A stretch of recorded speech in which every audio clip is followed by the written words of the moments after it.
El ataúd ha sido abierto, así que sean muy bien recibidos al Rincón del Vampiro, un podcast de entretenimiento donde cada semana nos divertiremos escuchando casos e historias paranormales e inexplicables, historias escalofriantes, mitos y leyendas para todo entretenimiento. Yo soy Edgar Reyes el Vampiro y dándole un toque femenino tenemos a Tania Rodríguez, la femenina. Este capítulo es patrocinado por Zapatos Polo, zapatos para escalar, botas para senderismo y media montaña. Así que ya saben, si necesitan unas botas para ir a buscar brujas o chamanes en la montaña, exploración urbana o simplemente quieres tener unas botas de buena calidad o un bajo costo, les dejaré sus redes en la descripción. Así que vayan y síganlo por favor. Señor Zapatos Polo, seguimos esperando las botas. Tengas güey, Pablo, ¿qué pedo con las botas? No le hables así. Bueno, como se las debíamos, hoy les contaremos acerca de un anciano de 65 años, el cual escondía a uno de los asesinos en serie caníbales más despiadados de principios del siglo XX en Estados Unidos. El hombre lobo de Wisteria, el vampiro de Brooklyn o el hombre de gris fueron algunos de los nombres que se le dieron a este ser desalmado. Howard Fish nació el 19 de mayo de 1870 en Washington.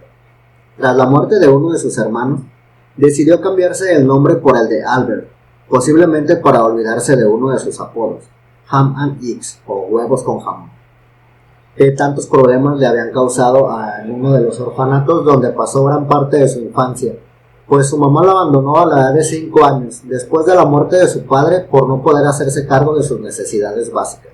Como que allá eso es bien común, ¿verdad? Que se deshagan de los hijos. Y que se vuelvan asesinos seriales.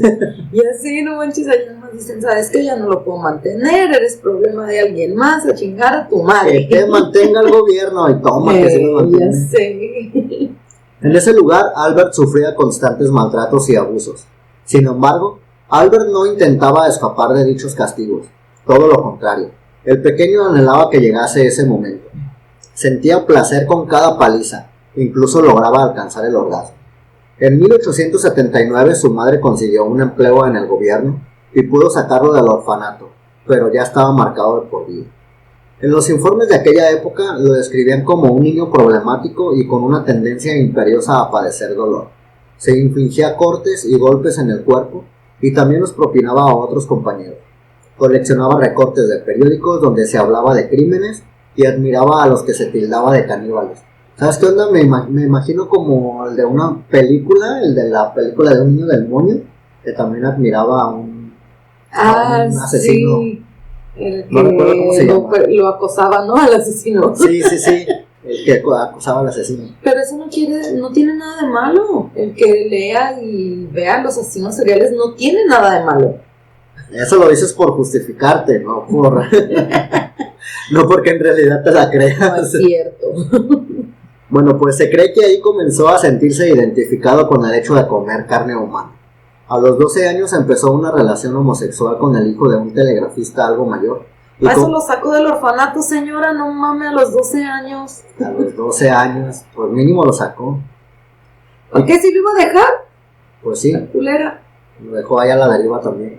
Y comenzó a esconderse en los baños y las piscinas públicas porque él decía que le excitaban los olores y los sonidos.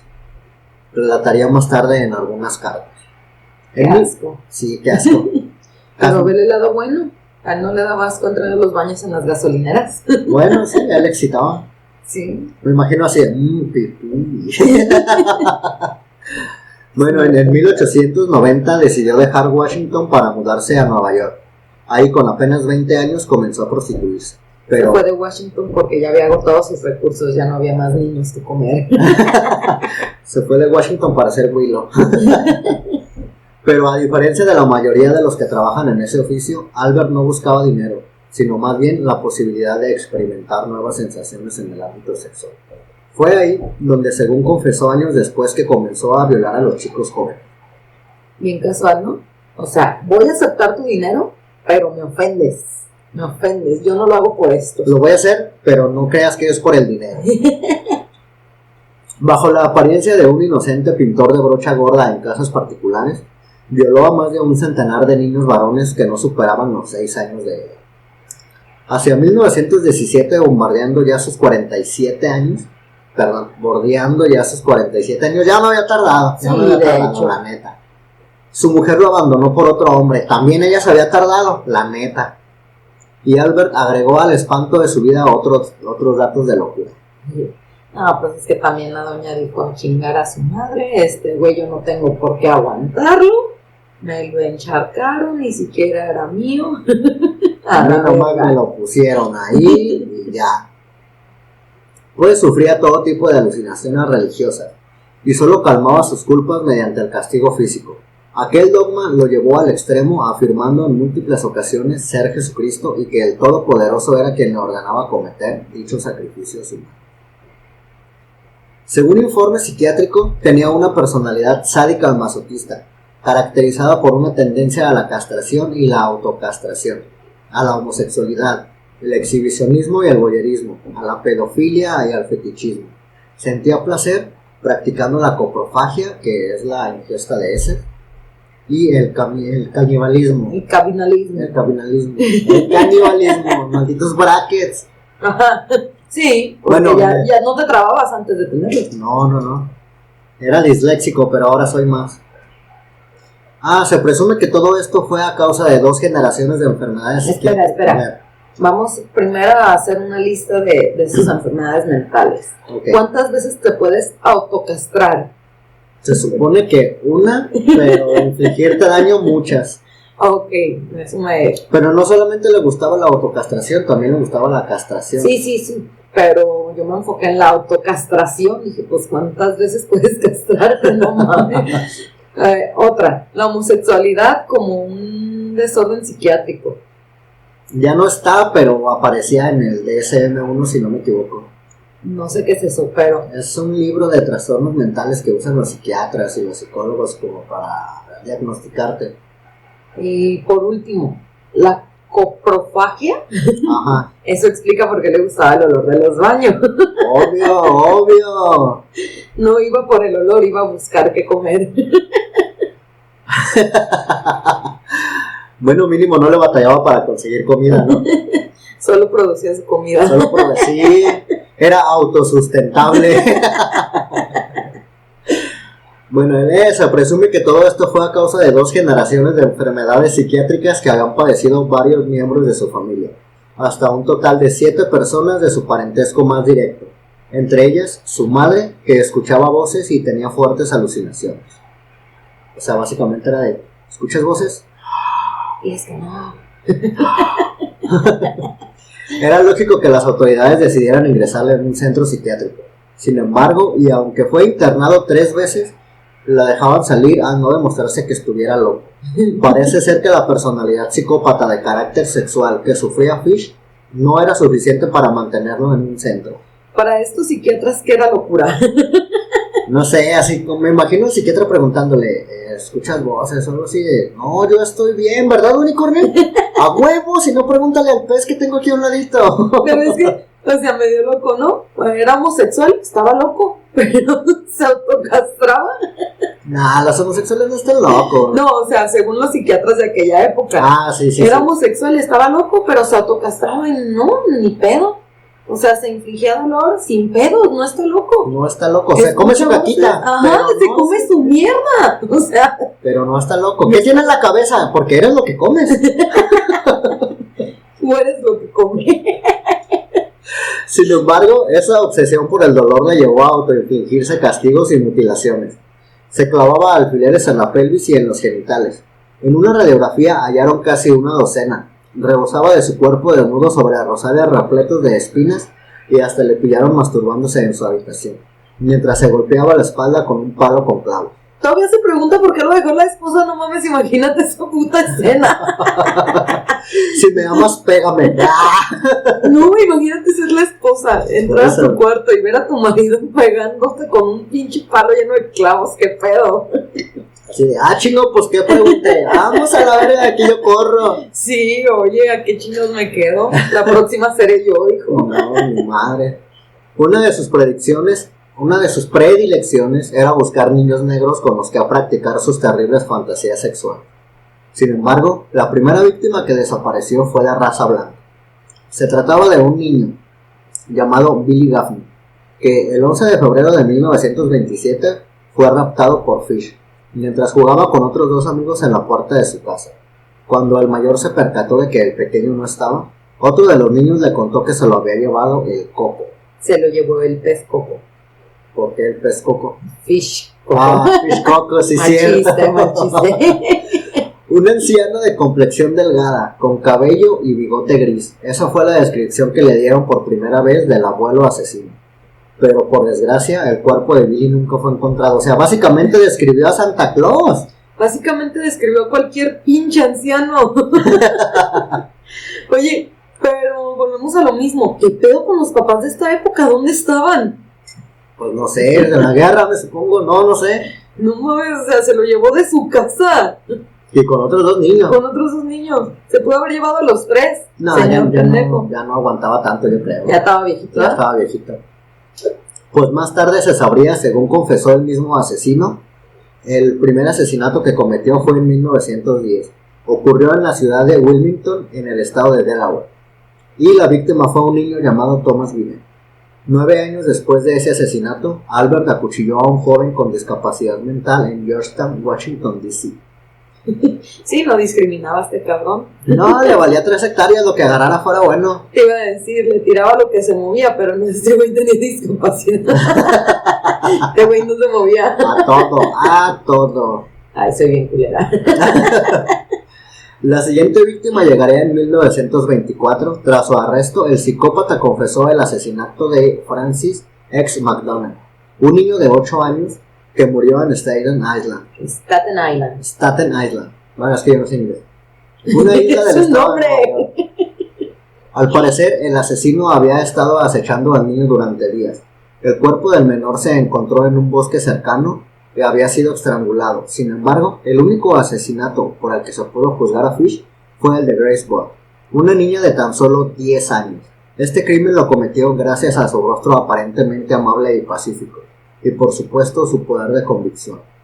Ted, el hermano mayor de Grace, publicó en un anuncio en el periódico donde pedía una oportunidad laboral, sin imaginar ni por un segundo el monstruo que acudiría a su llamado. Fish acudió al domicilio de la familia con la excusa de ofrecer un puesto a Ted. Fue ahí donde conoció a Grace y de inmediato mandó. Te voy a ofrecer un puesto. Sí, ¿de qué? No, te voy a dar trabajo en un banquete. ¿Cuál va a ser mi trabajo? Serás el banquete. Vas a ser la de puerquito. Pues ahí fue donde conoció a Grace y de inmediato se obsesionó con ella. Así que se dio a la tarea de idear un plan para ganar la confianza de sus padres, compartiendo varias charlas y un desayuno con ellos, los cuales accedieron que Grace acompañara a Fish a la fiesta de cumpleaños de su sobrina, prometiendo que estaría de regreso a las 9. Sin embargo, nunca se le volvió a ver. Pero, ¿por qué chingados? Si fue a ofrecerle un puesto al hijo mayor, se llevaría a la niña menor. O sea, papás, por Dios. Yo me imagino que era así el típico viejito bonachón buena onda que se ganaba tu confianza. Y los papás dijeron, pues bueno, que igual la neta... ¿Tú dejarías ir a alguno de tus hijos con un viejito? No, por más buena gente que fuera. La neta es que no, pero porque yo veo estos casos y medio te obsesionas con estas madres y dices, no, esta la aplicaba Fish. Pero si no los verías, ¿sí los dejarías ir?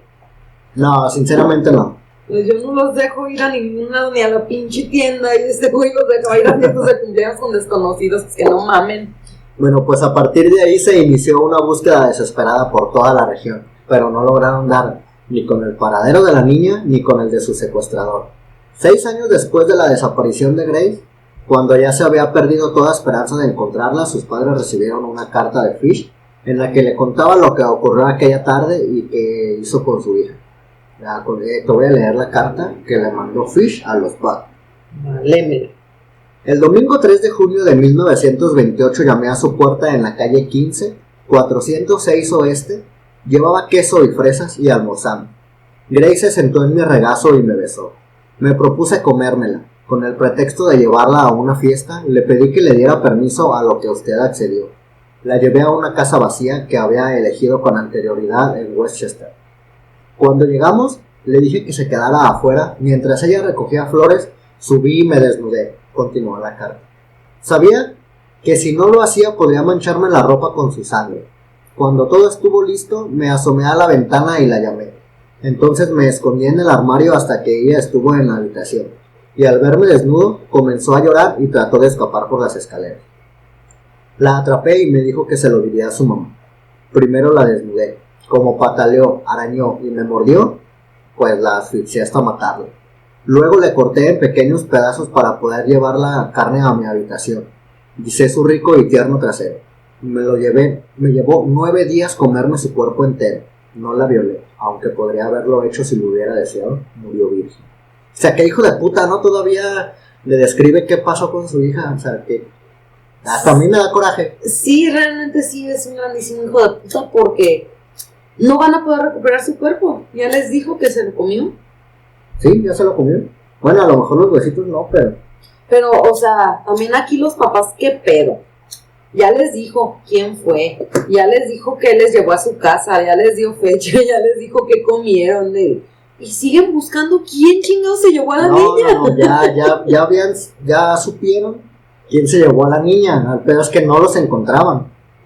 No sé. Por eso deben de investigar antes de dejar ir a sus hijos mínimo dónde vive la puta gente, señores. Pues en un principio se pensó que lo que contaba la carta no era real y que esta era obra de un sádico, pero el detective William F. King se percató de que había detalles que solo el secuestrador de Grace podía conocer. Una pista clave les llegó en forma de símbolo. O sea, les dijo, nadie sabía que habían desayunado fresas. O sea, este güey sí fue. Es que no mames, o sea, ve bien explícita la carta y no, esa madre es mentira. ¿Por qué chingados le enviarían una carta después de 6 años? Demasiado bueno para ser verdad. No manches. El sobre de la carta tenía impresa una insignia hexagonal junto a las siglas de una asociación benéfica. Una vez hallado el lugar y al criminal, la policía acudió al domicilio de Albert Fish. Lo arrestaron el 13 de diciembre de 1934. Durante el interrogatorio, el vampiro de Brooklyn explicó con todo lujo de detalles qué había hecho con la niña. Afirmó que tras matarla, le cortó la cabeza con un cuchillo y el resto de su cuerpo con una sierra. No mames. ¿Qué marca de cuchillos usaría este cabrón para cortarle la cabeza? No manches, es lo que piensas. O sea, no, tú batallas a veces para cortar un pedazo de carne con un cuchillo, imagínate para cortar la cabeza. El señor no debió de llevarse ese secreto de la tumba, ¿eh? Es que antes hacían las cosas bien. Ay, me oí como todo un viejito, la neta. Pues Fish dijo, no soy un demente, solo un excéntrico. A veces ni yo mismo me comprendo. No, pues nadie te comprende, cabrón, en Poeta, serio. hijo de puta. Fish se confesó de autor de varios crímenes más. Por ejemplo, el de un niño de 4 años al que flageló hasta la muerte, cortándole las orejas, la nariz y los ojos, del que bebió su sangre y al que desmembró para después prepararse un estofado. También contó lo ocurrido con un vagabundo al que obligó a realizar actos sádicos, masoquistas y coprófagos durante varias semanas. Le acuchilló las nalgas para beber su sangre e intentó cortarle el pene, pero desistió ante los gritos del joven. Esperaba el pendejo. Sí, que se quedara quietecito y calladito. Y le dijera, no, sí, güey, cuando acabes me lo mandas para hacerlo llavero. O sea, qué pedo. Lo quería hacer jabón el hijo de puta. Durante el juicio que se celebró el 11 de marzo de 1935, Albert Fish narró con una sonrisa en los labios todas las depravaciones que había realizado con unos 100 niños, y que, aunque aseguró haber matado al menos 15, el único asesinato que la policía logró demostrar fue el de Grace Budd. Albert Fish se llevaría a la tumba su mayor secreto, el número de personas que habría asesinado realmente, y como tú dices, el cuchillo que utilizó, que estaba buenísimo. Sí, pinche vato culero. Ay. Pero no manches, ni siquiera porque confesó lo pudieran juzgar por todos los demás. Bueno, pues si no hay cuerpo, no hay crimen. Exactamente. Ay, güey. Las opiniones de los psicólogos son contrastadas en ese aspecto. Unos hablan de varios centenares de víctimas, mientras que otros estiman que no hubo más de 50. O sea, ya ves que se hace la diferencia, pendejos. Sí, o sea, güey, yo digo que no hay más de 50. ¿Tú qué dices? Yo digo que si lo hubieran dejado encerrado, pendejos, nada de esto hubiera pasado. Pero pues no sabía. Las opiniones de 10 días después del comienzo del juicio y que subieran al estrado, diversos psiquiatras para explicar la despiadada personalidad de Fish, el jurado lo encontró culpable y el juez lo sentenció a morir en la silla eléctrica. La ejecución se produjo el 16 de enero de 1936. Un reportero del Daily News que escribió: sus ojos llorosos destellaron de alegría ante la idea de ser sometido a un calor mucho más intenso, comparado con el que usualmente se quemaba para satisfacer su lujuria. Para satisfacer. Preguntó si estaría consciente en el momento de su muerte. Dijo que era el único placer que le faltaba probar: su propia muerte, el delicioso dolor del morir. No mames, o sea, ¿qué le hicieron a ese güey? Yo creo que lo premiaron, ¿no? Sí. Pues es que no había de otra, o sea, si lo mataban lo premiaban, y si lo dejaban encarcelado de por vida, igual iba a seguir haciendo su chingadera. Sí, o sea, ¿cómo lo castigabas al hijo de puta? Pues Fish decía: qué alegría morir en la silla eléctrica. Será el último escalofrío, el último que todavía no he experimentado. Tras minutos después de la descarga eléctrica se certificó su muerte. ¿Cómo ves? Pues yo creo que merecía mucho más el puto. Pues sí, hasta aquí el caso Mil Vampiros y Vampiresas. Un saludo y gracias por escucharnos. Si están en YouTube, no olviden suscribirse y activar la campanita. Pueden seguirnos en Facebook, Twitter, Instagram y TikTok y en todas las plataformas de podcast, incluyendo a Spotify. Nos vemos en el próximo episodio de El Rincón del Vampiro. El ataúd ha sido cerrado. Bye.